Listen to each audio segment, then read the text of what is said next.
Mais pourquoi a-t-on assassiné César? Au début de l'année 44 avant Jésus-Christ, Jules César est au sommet de sa puissance. Il détient à la fois le pouvoir politique, militaire et religieux de Rome. Il nomme lui-même les magistrats, s'octroie le consulat pour 5 ans, multiplie les réformes en faveur du peuple et obtient en février le titre de dictateur à vie. César fait peu à peu dériver la République vers un système monarchique où le Sénat est dominé par sa faction et où de nombreux sénateurs cherchent ses faveurs.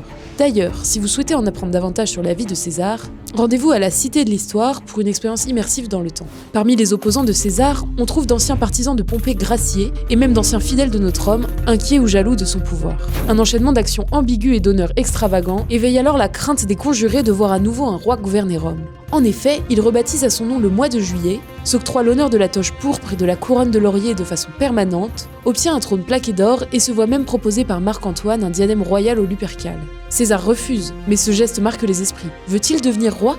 En outre, César planifie une expédition contre les Parthes, mais les livres sibyllins évoquent que seul un roi peut les vaincre. Prévu le 18 mars 44 avant Jésus-Christ, le départ de César en campagne pourrait alors expliquer la convocation du Sénat le 15 mars.